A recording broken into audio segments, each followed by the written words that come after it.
We lounge beneath the pomegranates, palm trees, apple trees, under every lovely leafy thing, and walk among the vines, enjoy the splendid faces we will see in a lofty palace built of noble stones.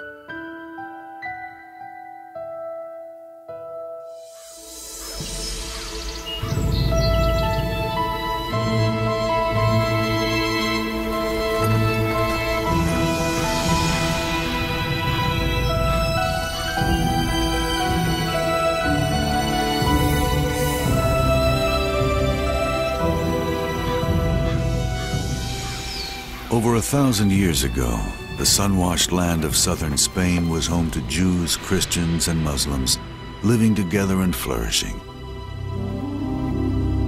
Their culture and beliefs intertwined, and the knowledge of the ancients was gathered and reborn. Here were the very seeds of the Renaissance.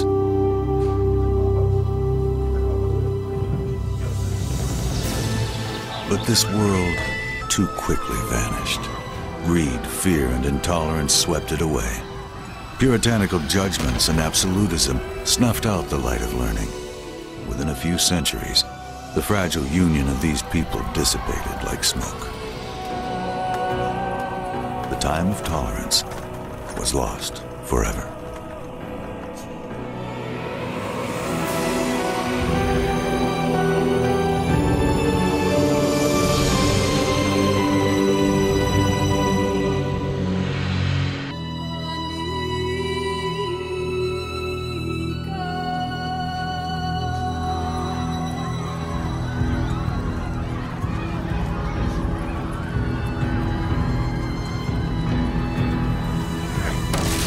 In the 5th century, Rome is sacked by a tribe of Visigoths, driven by their need for land and plunder.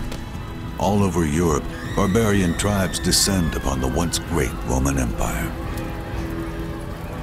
The western lands of the Roman Empire, what we now call France, Germany, Spain, Portugal, England, those regions collapsed first. They were abandoned by Roman legions first. And with the empire's decline, Europe enters a new age.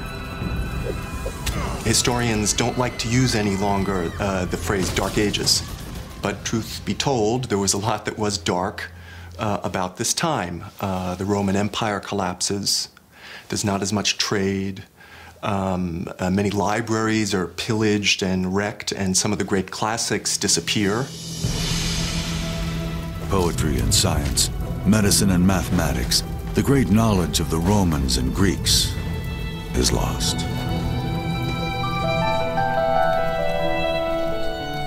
In the wake of this violence, the barbarian tribes are still left homeless. They migrate across Europe, searching the Roman provinces for a land of their own.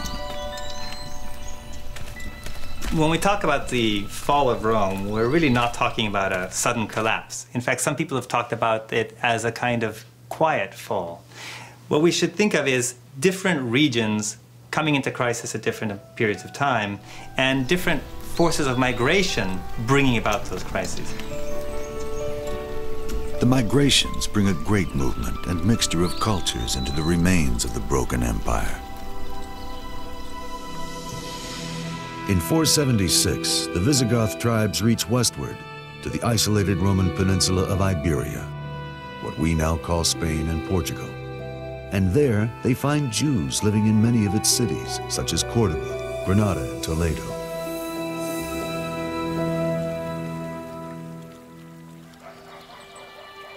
There is a legend among some Jews that Toledo was founded in the 1st century by refugees from Rome's war against Jerusalem. And the city's name itself is believed by some to come from the Hebrew word tola tola, meaning exile. It's possible that Jews lived and worked in Spain before Christians did. I mean, there are evidence of Jewish traders as early as the 1st century.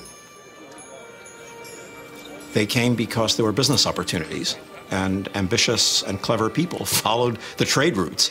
And that's always been true, not just for the Jews, but there was a great deal of travel all over the Mediterranean world in Roman times. Jews had prospered for centuries under Roman rule, building a comfortable life for their families in their new Spanish homeland. As the Visigoths come to rule Spain in the 5th century, the Jews hold their ancient traditions dear. They bake unleavened bread for Passover and prepare Sabbath dinners as they have for thousands of years. The 7th century Visigoth bishop Isidore of Seville writes, "Of all the lands from the west to the Indies, you, Spain, O sacred and always fortunate mother of princes and peoples, are the most beautiful. You are the pride and jewel of the world, the most illustrious part of the earth." For the first 100 years of Visigoth rule, the Jews enjoy relative freedom, but are never in a position of power.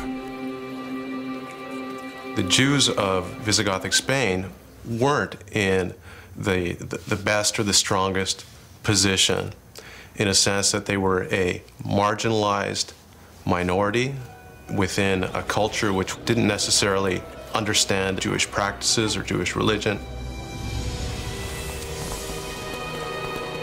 In the late 6th century, this growing religious tension erupts in violence as the Visigoths convert to Catholicism and begin to actively persecute the Jews of Spain.